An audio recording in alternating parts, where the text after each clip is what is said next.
Բարև ձեզ, Factor TV հյուրը Երևանի ավականու ազգային առաջընթաց խմբակցության քարտուղար Իզաբել Աբգարյանը, ողջույն Աբգարյան, աշխատանքից չազատվեց ակտիվիստ ծեծող թաղապետ Տիգրան Տեր-Մարգարյանը։ Պարոն Ավինյանը ընդհանրապես բռնությունն էր դատապարտում եւ ասում, որ մենք սադրանքների պետք է չտրվենք։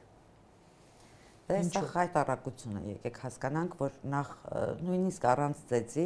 միայն հայհոյելը, զանգահարել ի պատասխան տեղեկատվական նյութին, թերությունների մասին զանգահարել հայհոյելը եւ երբ դա դարձավ հայտնի հանրությանը, այդ ժամանակ արդեն իսկ պետք է լիներ աշխատանքից ազատում։ Բայց մենք լսեցինք այդ ամենը մեր ականջներով եւ տեսանք, որ չեղավ որևէ հետևանք։ Իսկ լավ են արել ակտիվիստները յոգուրտ են լցնում մարդու նկարի վրա։ Գիտեք, ես ինքս բլոգեր եմ եղել ընդդիմադիր ամբողջ կյանքի հենց քաղաքային իշխանությունների բանով, բայց ամեն դեպքում ինձ համար եղել է միշտ սկզբունք քննադատել երևույթը, երբեք չանձնավորել։ Դա է նաև պատճառը, որ նույն նախկին պաշտոնյաներից ում աշխատանքը ես քննադատում եմ, այսօր տեսնում են եւ կարող են բարևել։ Ամեն դեպքում ես որևէ մեկի աչքերի մեջ նայելու խնդիր չունեմ։ Չեք վիրավորել այսինքն պաշտոնյաները։ Չի կարելի անձնավորել մարդուն եւ վիրավորել իր անձը։ Դու կարող ես քննադատել մարդու գործունեությունը, բայց մարդու անձին ամեն դեպքում կարծում եմ սխալ է անդրադառնալը, բայց եկեք հասկանանք որտեղից եկավ։ Սա ամենակարևորն է, ով առաջինը սկսեց վիրավորել։ Առաջինը սկսեց վիրավորել հենց թաղապետը, որը զանգահարեց բլոգերին եւ այդ կեղտոտ հայհոյանքները ասաց, հա։ Հայհոյանքը անձնական տիրույթ այսինքն մտնելը դա եղավ հենց թաղապետի կողմից։ Սա մեկ, սա փաստ է, որովհետեւ տեսանյութում, որը հրապարակել էին բլոգերը եւ ավականու անդամը, մենք չենք տեսնում անձնավորված հայհոյանքներ, վիրավորանքներ, այդ աստիճան չկար այնտեղ նման բան։ Այնտեղ այո, կար ինչ որ ձեր գլխին է պետք տալ, բայց ում անհասցե ամեն դեպքում։ Մենք տեսանք, որ ժամանակին միջոցներ այո չձեռնարկվեցին եւ այդ ամենը բացի այդ մի բան էլ մենք լսեցինք, որ հանրապետության խմբակցության ղեկավարը Հանի Խաչատրյանը հենց ինքը սպառնաց, որ այո, եթե պետք լինի ձեզ եք ուզում, կծեծենք։ Սա երկրորդ նոնսենսն է, որ քաղաքականության մեջ չպետք է տեղ ունենա, որովհետև ըստ էության հենց դա էլ բռնությունը նորմալ համարելն է։ Բռնությունը ոչ թե չդատապարտել, այլ համարել որպես գործիք քաղաքական։ Եվ տեսանք հենց իր ասածը տեղի ունեցավ, ծեծ տեղի ունեցավ, խայտարակ ծեծ, նույն ծեծի կադրերն էլ քանի որ տեղի է ունեցել ուղիղ եթերում,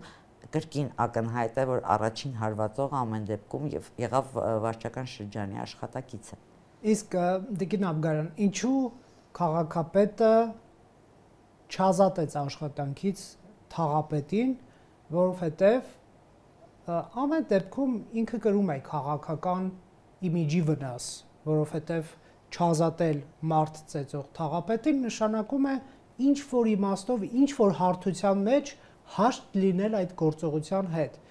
եւ հաշտ լինել բռնարարքի հետ նշանակում է այսպես ինտելեկտ ունեցող մարդկանց կողմից քննադատվել, որովհետեւ բռնարարքի հետ չի կարելի հաշտ լինել, բայց պարոն Ավինյանը չազատեց աշխատանքից թաղապետին, ինչ եք մտածում։ Որովհետեւ պարոն Ավինյանը անգլիական թագուհու կարգավիճակում է հայտնվել, լինելով ոչ լեգիտիմ, չունենալով կայուն մեծամասնություն, նա կախված է մյուս ուժերից, հանրապետությունից եւ հանրային ձայնի այդ երկու հոգին, որոնք ապահովում են, որպեսզի ինչ-որ բաներ անցնեն, հա նախագծեր։ Նախորդ նիստին դուք տեսաք ինչ տեղի ունեցավ։ Սկզբում հանրապետությունը չկար դահլիճում, հետո հանրային ձայնը որոշեց միանալ եւ պարզապես չգրանցվել եւ չկարողացան աշխատանքի ընդունել վարորդներին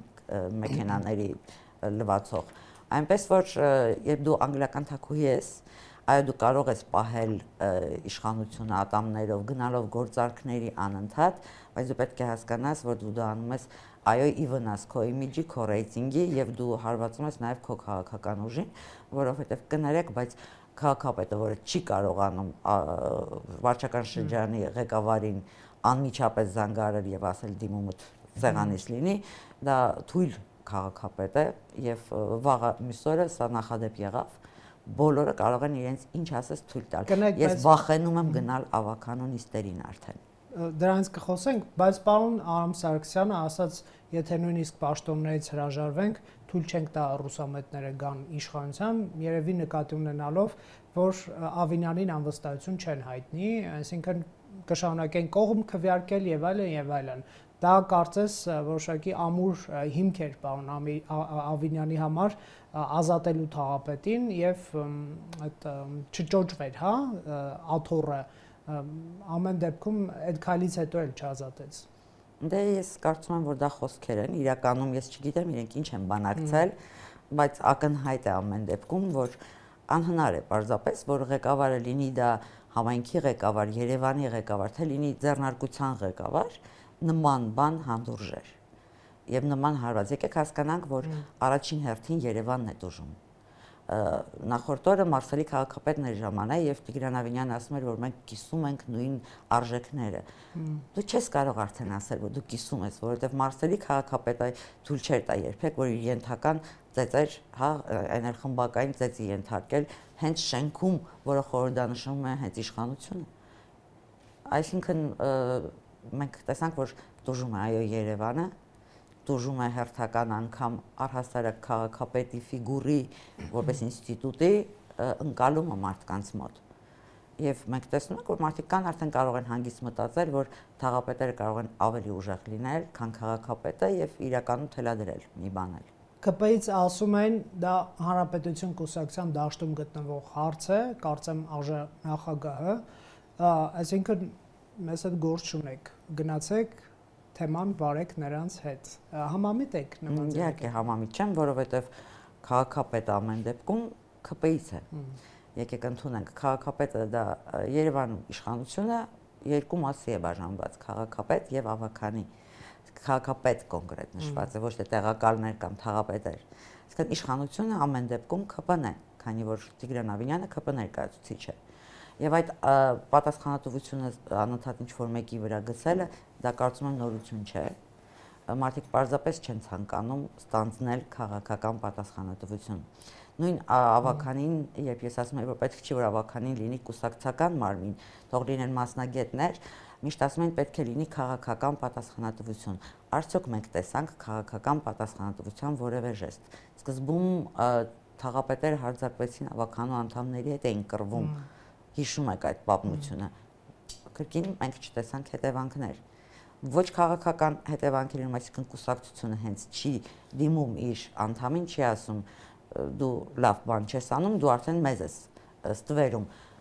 դիմում գրի, ոչ էլ կարողանում է փաստորեն քաղաքապետը դիմել։ Այսպիսի վիճակ։ Իսկ ինչու եք վախենում ավականոնիստերին գնալ։ Որովհետև բռնությունը այսուհետ բնականաբար նախ լեգիտիմացվեց, որ կարելի է բռնություն գործադրել եւ որևէ մեկը չի ասի հրաժարական պետք է տաս կամ մանդատդ վայր դնես, եթե դու ավականու անդամ ես։ Սա մեկ, երկրորդը մենք գիտենք, որ ագրեսիա է ծնում։ Տեսանք նաեւ հա նախորդին նաեւ մեքենա այրելու դեպք էինք ունեցել ավականու անդամի, այսինքն որքան բնականաբար է մոտենան ընտրությունները, այդքան թեժանալու է իրավիճակը։ Այո, կարող են լինել նաև սադրանքներ։ Նույն բլոգերը, որ ասում են սադրել է, դա նորմալ է։ Ես դա ասում եմ, բլոգերը կարող է սադրել, լրագրողը կարող է սադրել, սադրիչ հարց տալ։ Եթե դու պաշտոնյա ես, դու պարտավոր ես չտրվել սադրանքի, սա է։ Եվ մենք տեսնում ենք մյուս կողմից իշխանություն, որը չի կարողանում որևէ կերպով հանգիստ ձևով թույլ չտալ, որպեսզի տեղի ունենան բախումներ, իրավիճակը դուրս գա հունից, այլ հակառակը մի բան է ինքն է տղայանում, ընկնում մեջտեղ։ Իսկ այդ ագրեսիան ինչից է գալիս։ Օրինակ ազգային ժողովում էլ երբեմն լինում են այսպես դեպքեր, բայց ավելի քիչ, երևի Երևանի ավականին ամենաագրեսիվ այսպես նիստերն է անցկացնում եւ մարդիկ, չգիտեմ, փոփքորն են առնում, թե ինչ են առնում, բայց որոշակի լարում մտնում է մարդկանց առօրյա, երբ որ ավականու նիստը սկսում է ուղիղ հեռարձակում։ Դե որովհետև նախ եւ առաջ ի տարբերություն Երևանի ավականու ազգային ժողովում կայուն մեծամասնության հարց գոյություն չունի։ Երևանի ավականիում ընդդիմությունը շատ լավ գիտակցում է, որ այս մարդիկ չունեն մեծամասնություն եւ ինչ մեթոդներով են ապահովում ամեն անգամ այդ երկուքվեն։ Բնականաբար որևէ ընդդիմադիր չի կարող այդ վիճակում հանգիստ աշխատել։ իշխանությունը կարող էր գնալ հենց սկզբում չունենալով կայուն մեծամասնություն, կարող էր գնալ կառուցողական ճանապարհով։ Այն է պատրաստ լինել համագործակցել ընդդիմության հետ, բայց մենք ինչ տեսանք, իրենց ոչ լեգիտիմ հալով իրենք դեռ մանդատից զրկեցին Հայկ Մարությանին, Գրիգորի Երիցյանին մեզ մոտից, այլ անդամների Մայր Հայաստանից։ Ասպեն նիստեի չէին գալիս։ Այսինքն փոխարենը գտնեն կառուցողական ճանապարհ, ինչպես պետք է պահի իրեն տան մեծը, իսկ իշխանությունը պետք է տան մեծի դիրքով իրեն պահի միշտ։ Նրանք գնացին տղայական մկանային,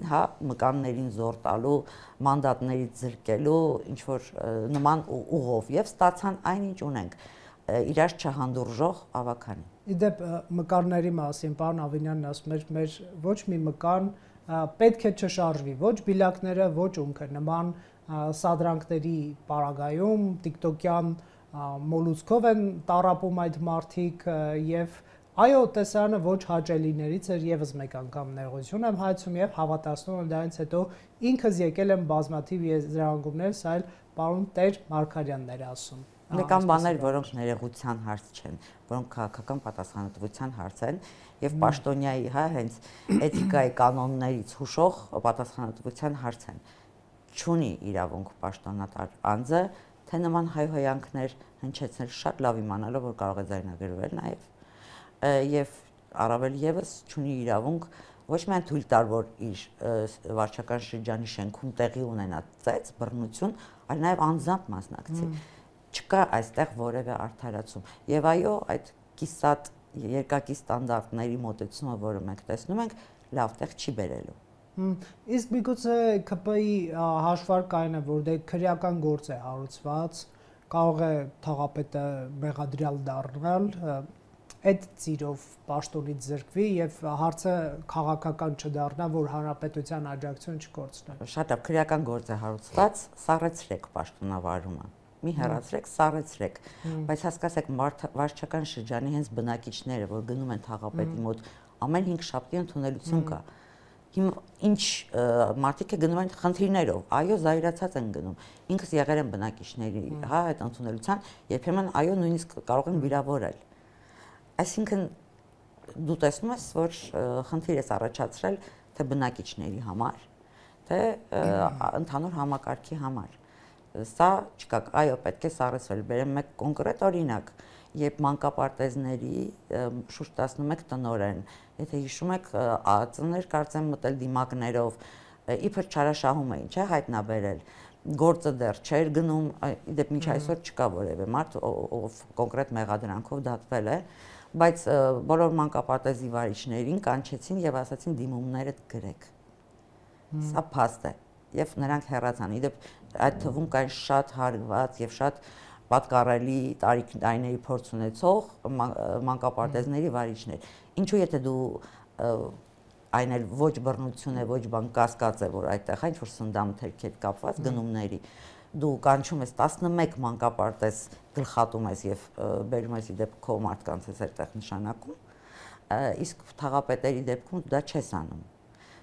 Կասեցնեիր, սառեցնեիր գործունեությունը, եթե չէիր կարողանում հանել, մինչեւ տեսնենք ինչ է պարզում քննությունը։ Իսկ կոռուպցիոն դրսևորումներ կան քաղաքապետարանում։ Կարծում եմ ակնհայտ է։ Ակնհայտ է մենք որովհետեւ կնեք, մենք քաղաքական իշխանությունից լսում ենք, որ համակարգային կոռուպցիա Հայաստանում չկա եւ երբ որ ինչ-որ դեպքեր են լինում նույն քաղաքապետարանում կամ թաղապետարանում տարբեր տեղեր դրանք այսպես հատու դեպքեր են եւ այսինքն համակարգային կոռուպցիան այն է երբ որ այսպես նվազագույն շեմից բարձրանում է ընդհանուր քաղաքապետ, փոխքաղաքապետ եւ այլն եւ այլն։ Հենց բուն այս ամբողջ կռվի եւ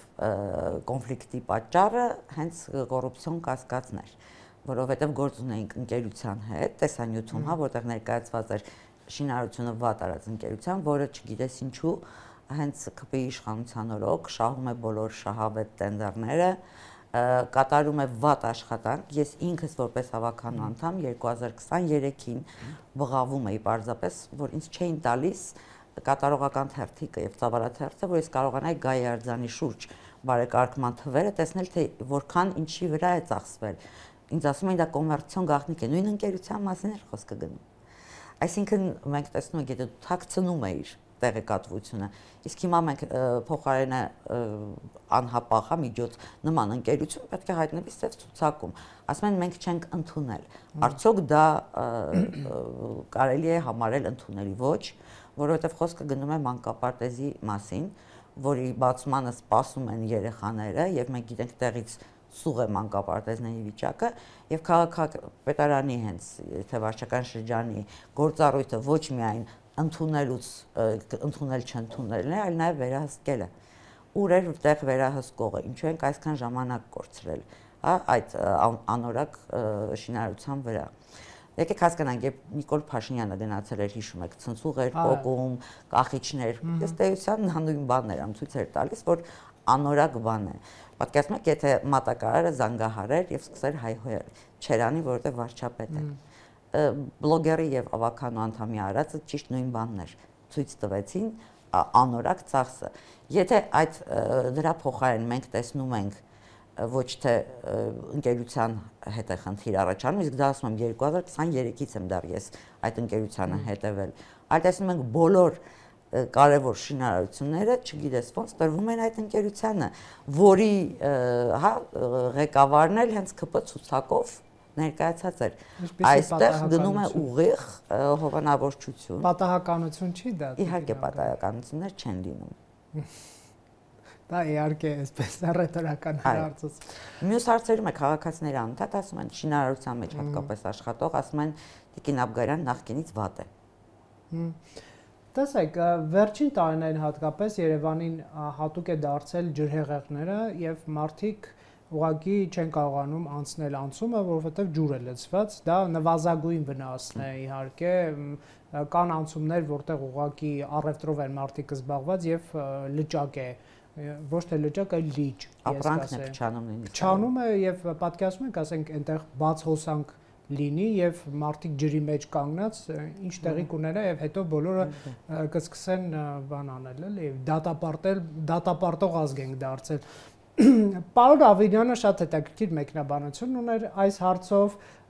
նա ասում է քաղաքապետարանը կլիմայական փոփոխությունների դեմ իր լիազորությունների շրջանակում մեծ գործիքակազմ չունի, ուզում են բոլորին տեղեկացնել, անձրևների քանակը Երևանում ավելանում է եւ ավելանալու է, դա ընդհանուր պայմանավորված է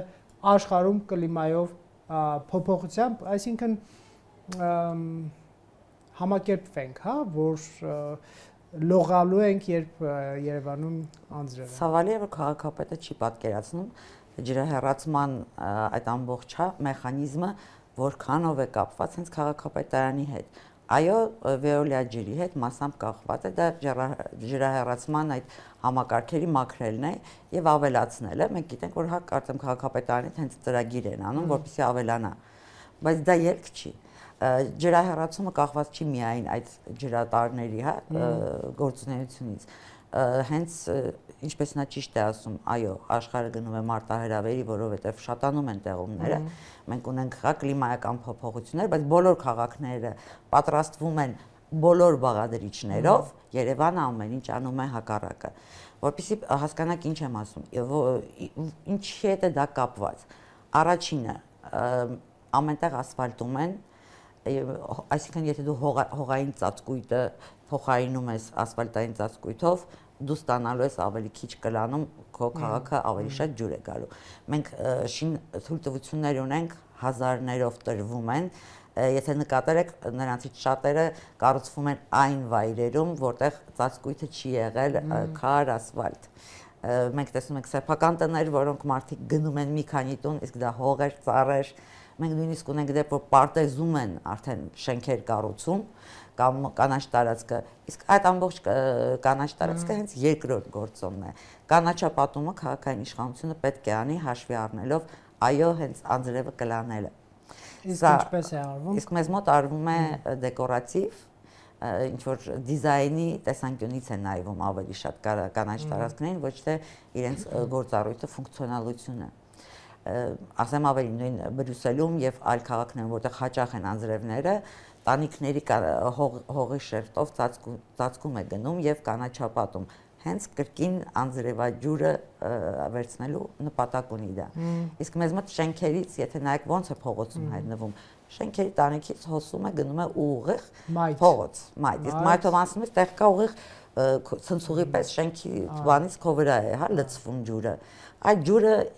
դա երրորդ եւ ամենակարևոր բանն է։ Անվճար լողանալու ակցիա։ Ժամանակակից աշխարհում անձրևաջուրը ոչ թե խնդրեմ է, այլ նվեր, որը պետք է հավաքել եւ կրկին օգտագործել ռոռոկման նպատակով, օգտագործել փողոցները լվանալու համար, այսինքն մենք կորցնում ենք այդ հսկայական ծավալով ջուրը, իսկ հետո կանգնում ամռանը ասում ենք ջուր չկա, դրա համար ձեր բակերը չենք կարող ջրել, քաղաքացիներ։ Ավելի բան ասեմ ձեզ, նույն Բելգիայի օրինակը բերեմ, երբ դիմում են շինթույլտվության, պարտավոր են նաև շինթույլտվության այդ նախագծում ներառել ջրի ցիստերները, անձրևաջրի ցիստերները, որտեղ են տեղադրված, ինչ ծավալով։ Եվ կա հաշվիչ, թե քո քանի բնակարանին, այդ թվում նաև սանհանգույցում, հա, օգտագործելու համար օգտագործվում է անձրևային ջուր։ Սա է քաղաքային, այս բոլորը ինչպես տեսնում եք կապված է հենց քաղաքապետարանի հետ, այլ ոչ այլ ընկերությունների հետ։ Իսկ մենք ցավոք սերտ մտածում ենք ավելացնենք այդ ջրի հեռացման բաները կամ մաքրենք։ Սա նախնադար է։ Տեսեք, կառավարություն էին դիմել անցյալ տարի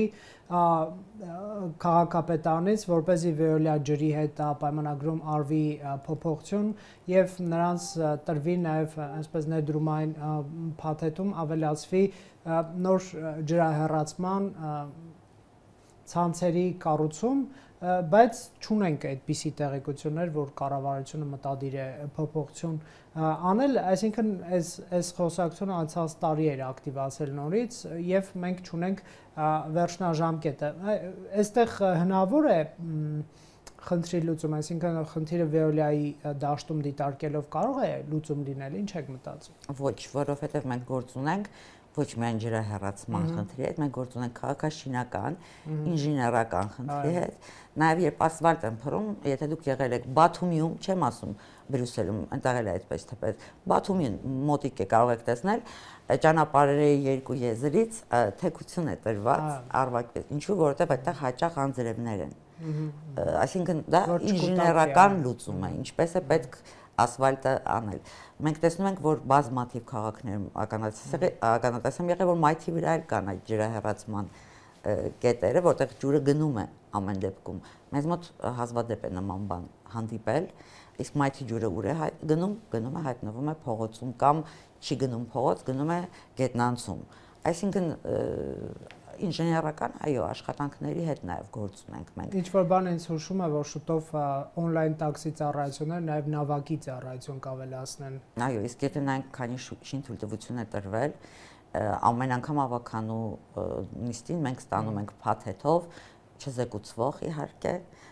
կարծիքը եւ տեսնում ենք, որ Երևանում շարունակվելու են այդ բարձրահարկերը կառուցվել, շարունակվելու է տեղի ունենալ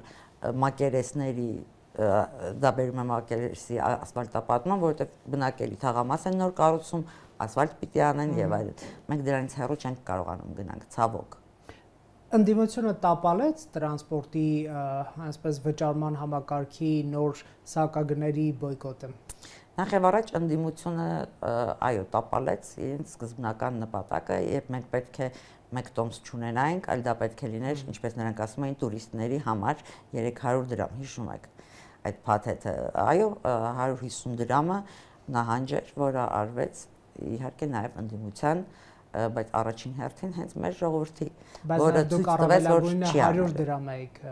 նախատեսում։ Այո, տապալել ես դա նկատի ունեմ, որ չիջեցրին 100 դրամ։ Հիմա գանք 100 դրամին։ Քաղաքապետարանը իհարկե չգնաց ընդառաջ, թեպետ դա կլիներ ամենախելամիտ լուծումը, մենք ասում ենք գոնե մի տարի թողնենք 100 դրամ, ամբողջովին անցկացնենք էլեկտրոնայինի, որպեսզի մարդիկ նախ եւ առաջ սովորեն քարտով օգտվել։ Քարտի վրա գումարը գցեն, անցկացնեն, դա տեղի չունեցավ։ Եվ մենք այսօր տեսնում ենք, որ մեծ մասը տարբեր ձևեր է նախընտրում, բայց ոչ փաթեթ, ոչ քարտ։ Այսինքն այս առումով մենք ամեն դեպքում տապալվեց ռեֆորմի այդ մասը։ Իսկ որակը։ Ցավոք, որակը ունենք լուրջ խնդիրներ։ վճարման համակարգի թե ավտոբուսների քանակի եւ տեսեք, նախ մենք ունենք քաղաքացիներին սպասարկելու համար խնդիր, որ քաղաքացին չի կարողանում ոչ միայն նստած երթևեկել, այլ խցկվելով մոտենալ սարքին։ Այդ խնդիրը կա։ Եվ այդ պայմաններում, երբ որ մարդիկ իսկապես մի ոտքի վրա են կանգնած գնում մի կերպ, կամ դռանը ամեն անգամ դուրը բարձրից խփում է ուսին մարդու, դու տեսնում ես դա, բայց ուրիշ ձև չունի, որտեղ մյուսը լինելու է շատ ուշ։ Այդ իրավիճակում խոսել քաղաքակիրթ վճարային համակարգի մասին մի քիչ ծիծաղելի է, որտեղ սկզբում դու պետք է այո ունենաս քաղաքակիրթ տրանսպորտային ցանց։ Երկրորդը շատ են բողոքները եւ ինքս էլ հենց այսօր իմ տղան ուղարկեց, որ 3 անգամ իրենից քաշել է քարտից գումարը, ցույց է տվել, որ չի անցել, բայց հետո ամեն դեպքում տարել է։ Այդ խնդիրները շատ են։ Կամ ասում են մարդկանց բացատրեք, որ քարտը երկար թող պահեն։ Եվ դա նորմալ է, որ մարդկանց պիտի բացատրես, որ քարտը նորմալ, բոլոր երկրներում արագ խփում ես, անցնում ես, ավելին արդեն Google Pay, Apple Pay այդ վճարային միջոցով մարդը ուստի քարտ չպիտի հանի։ Ընդհանրապես պահում է, հեռախոսը անցնում է։ Այստեղ պարզվում է, որ պիտի դեռ բացատրես, որ երկար պահի քաղաքացի, իսկ այդ երկարներին չի բերում, հետևից հերթ է, չէ, առաջանում այդ վալիդատորի մոտ։ Մինչև այդ բոլոր մարդիկ կարողանան նստել, անցնել, տրանսպորտը կուշանա դեպի մյուս կանգառ։ Մենք նաև դրանով դանդաղեցրել ենք տրանսպորտի աշխատանքն ենք դանդաղեցնում։ Այսինքն 1000 ու մի խնդիր կա, որ դու տեսնում ես լուծված չի իրականում։ Փոխարենը հոխորտում են, որ ուզում են տուգանեն մարդկանց։ Կտուգանեն, բայց ես անձամբ չեմ տեսել այդպիսի դեպք։ Այսինքն մեր սոցցանցերը այնքան ազատ են, որ որևէ մեկը տուգանված լինի եւ ունենա բողոք, հաստատ կհայտներ։ Չէ, դեռ օրենքը չկա, բայց օրենք ազգային ժողովում է գտնվում, մենք գիտենք, որ 2 ամսով հետաձգվեց, բայց ուզում են այդ օրենքը օրենսդրական կարգավորումը տալ, որ կարողանան մոտենալ քաղաքացիներին եւ տուգանել։ Ես ուզում եմ տուգանողի դեմքը տեսնել, երբ որ նա կհայտնվի, ասենք 40 հոգանոց, այսպես խցկված մարդկանց մեջ եւ կփորձի ինչ որ մեկին դիմել տուգանելու հարցով։ Դե վերջերս լսեցի, պատասխանում էր այդ կասկածների, փոխքաղաքապետը ասաց, որ եթե մարդիկ լիքն է լինելու, եթե մարդիկ չեն կարողանում մոտենալ վալիդատորին, պարզ է, որ քիչը չի կարողանա մտնի ավտոբուս, այսինքն քաղաքապետարանը մտադիր է տուգանել մարդկանց այն ժամերին, երբ քիչ մարդ կա տրանսպորտում, շատով ոչինչ մի վճարեք, բայց եթե դուք քիչ մարդ եք, ասենք, սա է տրամաբանությունը, հասկանում եք այս մարդկանց, խայտարակություն է։ Շնորհակալ եմ պարոն Գրիգորյանին նաև մեր հաղորդման վերջին, այսպես հումորային ավարտի համար։ Այսպես ժպտացրեց։ Factor TV-ում հյուրընկալել ենք Իզաբելլա Աբգարյանին։